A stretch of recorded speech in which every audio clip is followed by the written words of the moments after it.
Good morning, everyone. Got your champagne? Woo! Remember I told y'all we were going to toast it up today and celebrate the fact that I hit 10,000 subscribers. I hit 10,000 subscribers last week, and obviously, you kind of got to wait till those numbers start to even out a little bit, because some people, they follow you and they don't really know your content. They just like a video that you did, something that you said, and then, and they realize that, oh, she's very pro-black and that makes me uncomfortable. Or, on the black side, you'll get, oh my gosh, she doesn't believe in Jesus Christ. She's of the devil. So, you know what? At the end of the day, baby, we all just people. We all just trying to make it, and we all are entitled to believe and think and feel the way we want to think and feel and believe. Let me say, got my glass. Let me say thank you so much to Lynetta. Thank you so much. I got your lovely note telling me to toast up and sending me a lovely little gift. I appreciate you via the Cash App. I appreciate you, sis. Thank you so much. You're very supportive of me. I've noticed that. And I just wanted to say thank you. Thank you so much for just being supportive. Speaking of support, listen, y'all. And I really appreciate it now more than ever, because I realize what's going on out in the world. I pay attention. I do. And I have a few strong supporters of the library pantry. I do. But support is waning. And when I went into this and I initially did this, I said to myself, I will do this for as long as I can, for as long as I am able to do it. And we recently put another part to the library pantry. That part just holds food. Mostly the adults use that part. And we're getting so many more people that are using the library pantry. But donations are down. I do what I can for the kids. And I've been thinking about doing a couple of things, because, if I have to stop, I just have to stop. And I just have to figure out another way to serve my community. And I will, because I always do. That's just been me. That's who I am. That's who I've been for a long time now, I should say. It ain't always who I've been. I don't want to sit up there and tell that big ass lie.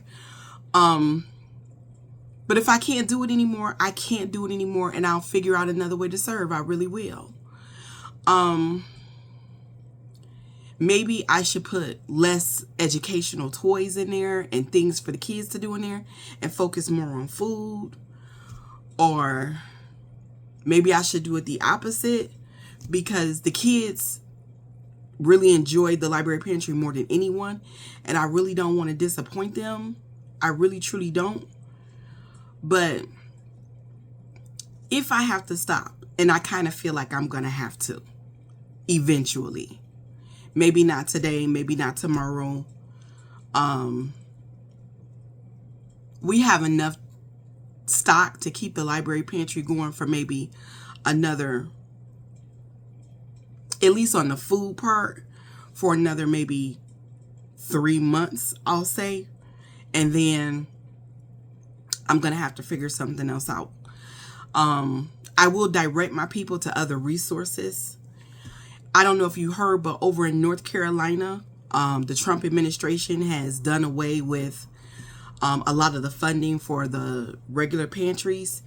And this is a red state. We're right next door. South Carolina. McMaster's is the governor.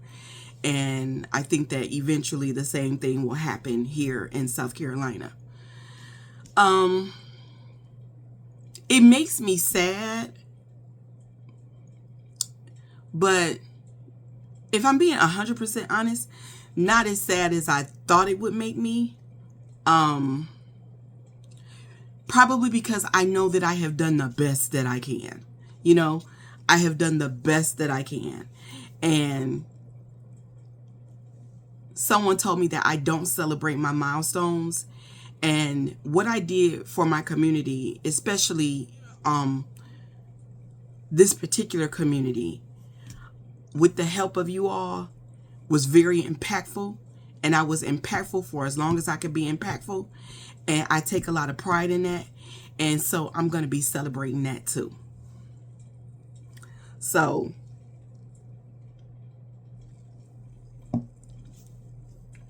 All I can do is what I can. And I'll just figure out another way to serve. And it's, if it comes down to that, and that's what I will do. In the meantime, enough of that. In the meantime, in between time, did you all see that GoFundMe? Not GoFundMe. Is it Give, Send, Go? That racist white woman set up. And it is now, y'all, at $500,000. Racist white America gave that woman $500,000 for racially terrorizing an autistic black child on the playground. Y'all know what this is, right? Y'all know what this is, right? You know, like just like how after the Obama administration, we got the Trump administration. That was the white lash. That was the payback for America electing a black president. This is the same thing, just on a smaller scale. This is white people paying us back for assisting Carmelo Anthony the way that we did. This is their petty ass little payback.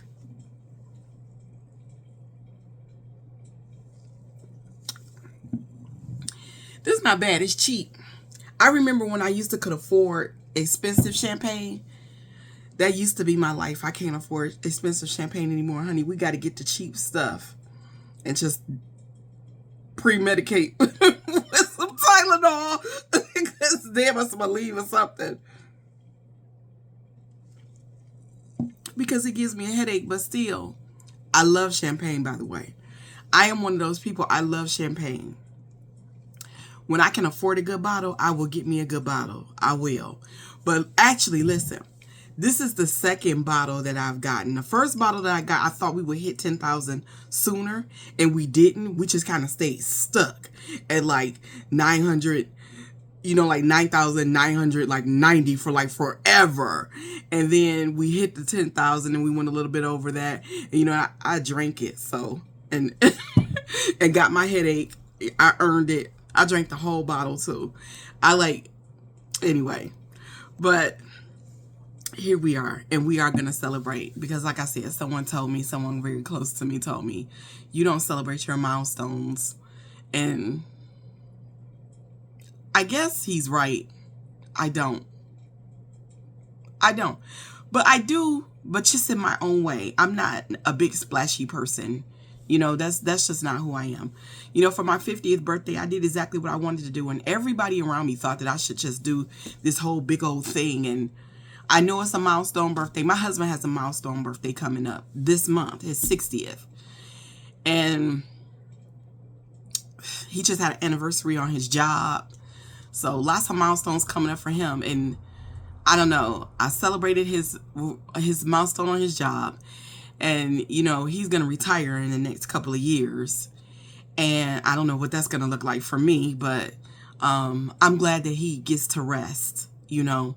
And we'll seriously be thinking about whether or not we actually want to stay here in America now that we won't have that tying us here anymore. And that was always the plan. We were looking real tough at Canada. But, you know, Canada, you know, they not feeling it. So, I don't know. We'll see. But anyway, back to this racist. It was payback for Carmelo Anthony. And I've heard black people say that they went over there to take a look at her fundraising campaign. And it was the things that people said in the campaign. The reason why they were supporting it, it was just full of hate and vitriol. And you know something? I saw what they were saying on TikTok about it. Racist white people, like white men saying that's wifey. People saying that they support her. I only know her name because everybody's like, go Shiloh. All these racist white people. America cannot evolve past its racism. And you see in that video, she was holding her little boy. That's how they teach hate. That's how they pass it on down. That little boy is absorbing all of that. And that is a racist white man she is raising. He's going to be, and when you wonder where the racist doctors come from, the racist police officers come from, I told you, a mother has the single greatest influence over a child. And y'all thinking that these white women are safe, and they're not. They're racist. They raise the racists. They marry the racists. They create the racists. They condition the racists. Back during transatlantic slavery, 48% of white women owned slaves. They are not safe. And y'all thinking just because they were ready and willing to ride BBC that they're safe? They're not. A lot of them, not all, but a lot of them are the type of white women. They end up having black kids, and then they're racist toward their kids. They're racist toward their partner. And because their partners have low self-esteem and no pride in their blackness. That's why we get all these confused biracials. You know? Poor things. White women been a terror for a minute. A long time. They raise the racists. They birth them. They create them. They marry them. They are not without fault. And we need to be holding them to account for their racism. You know what this GoFundMe, I keep saying GoFundMe, but it's, what is it, Give, Seeing, whatever. Her fundraising campaign, we'll just leave it at that. You know what that's going to do? It's going to embolden more white people to harass us racially. Y'all see where these attacks are picking up all over TikTok, and black people are filming them and getting some justice in some instances. But you're going to see that. And children, black children, are low-hanging fruit. But these were the same people that cut babies from black wombs during transatlantic slavery. These are the same people who took black infants and threw them into the swamp and used as alligator bait. These are the same people. These are the same people who impregnated, enslaved black women and then put those kids out in the fields too. The same people. Without remorse, without humanity. This is who we're dealing with. And people are saying, what's happening to America? The same thing that's been happening to America. This shit didn't go away. It never went away. This is who and what America is. And until people really look at that with open eyes and deal with that shit, this is who and what America is gonna fucking stay. America is racist. As fuck. Always has been. Well, not always. Just since they stepped off those Mayflower boats, landed on Plymouth Rock, till right here, right now, today. And this president and this administration has emboldened them, and they are crawling out of the woodwork.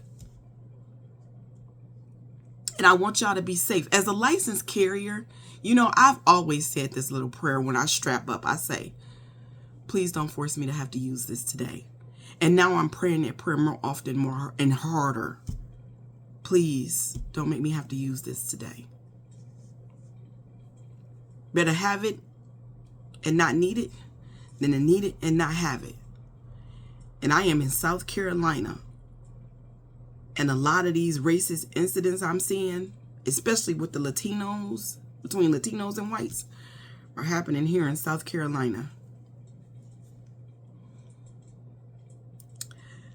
This is why I invest so much in the comfort of my own home, because this is where I like to stay. At home, where I know that there is love in abundance, respect in abundance, appreciation in abundance, peace in abundance. So I'm so careful who I let come through my door, my threshold. I don't let anybody just cross my threshold. I don't. Energy is a real thing, and it travels. And you leave it wherever you go. And when a person is evil, their energy is evil. When a person is rotten, their energy is rotten. And that shit lingers in your house. That's why every so often you have to cleanse your house. Depending on who you letting in, Even family can be evil and toxic.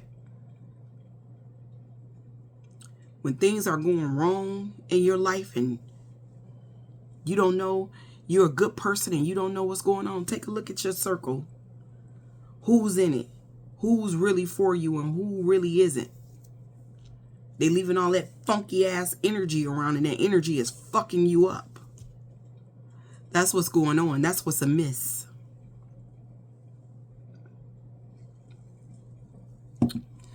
Did y'all see that video of those two black women being arrested? Those black women being arrested at that protest? Now, we told them to sit their asses down. We told them to sit their asses down. I keep trying to explain to black people that as things evolve, as we humans evolve, so the way that we do things has to evolve. The way that we protest has to evolve. And we were having a discussion about it over in the room. You know, someone mentioned that they wanted to get out and protest. And I don't know if what I said changed their mind, but as someone who has been involved in organizing protests and been out in the streets and have done that work, we can't continue to do things like that. We have to evolve and protest. And I gave the example of the Target. Just look at the whole anatomy of the Target boycott. And Target literally wasted zero time and turning their backs on all their DEI initiatives and black people in general. Also the LGBTQ community. But when I saw what they did to the LGBTQ community, and just like that, I knew Target wasn't an ally. I was holding off then because I do consider myself an ally to that community.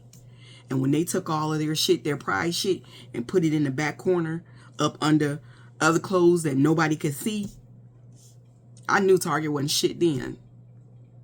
So it didn't surprise me that they moved the way that they moved.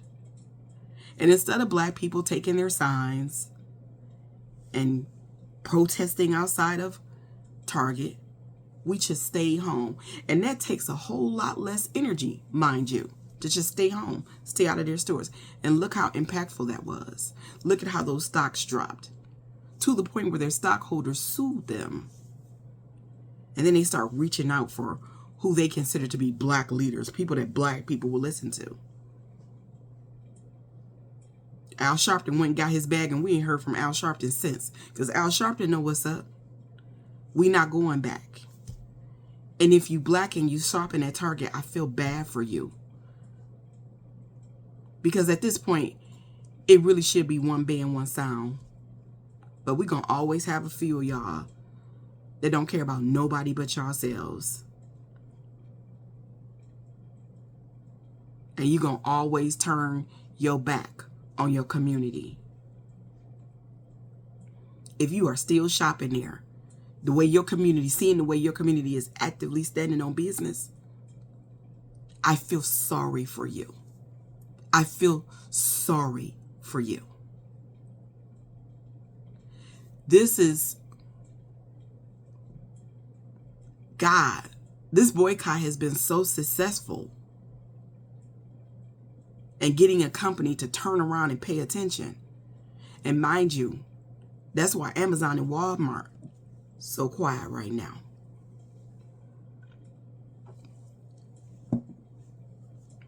After we give Target the business, we need to get them the business. Same business. Same business. We do. But anyway, you had all those white people out in the streets. And somehow, only black people got arrested. Even though we said if we go out there, it will be our bodies that they will seek out to abuse. And when we right, off to jail they went. And these were black women who were definitely old enough to know better. You had no business with your asses out there. And not to mention, it wasn't our fight. This immigration shit, it is not our fight. At least not yet, it ain't. It's not. Let the Latinos deal with it. Let them hit the streets. It's enough of them. It's enough of them. They overwhelmingly voted for Donald Trump. Despite what his administration did to them the last time, they still came out and they still voted for that man, or didn't vote at all.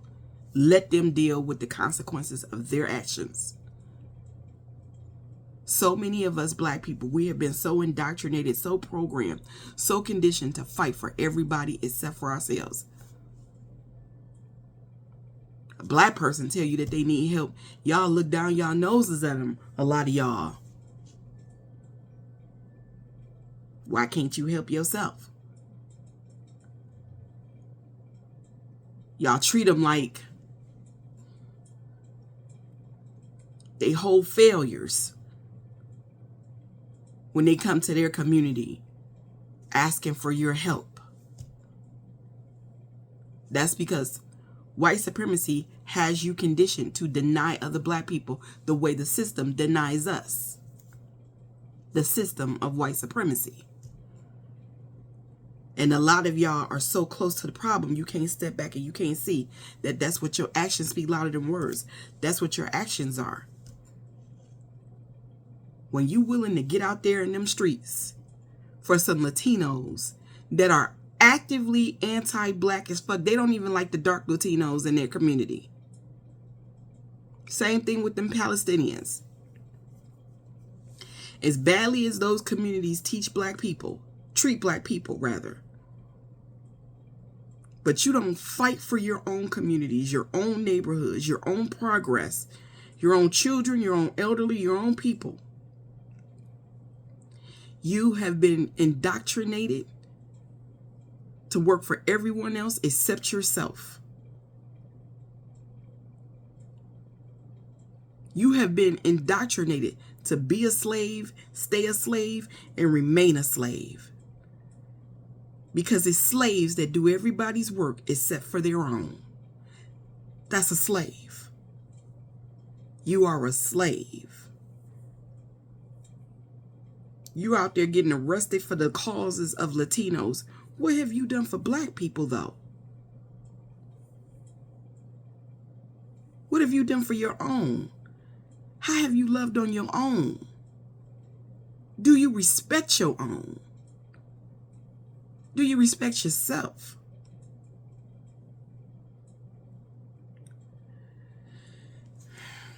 These are questions that we must ask ourselves if we are going to deconstruct. But you have to be brave enough to see the problem, to deal with it. Otherwise, you will not deconstruct. And they will keep your mind in chains. Black love should come before any other love.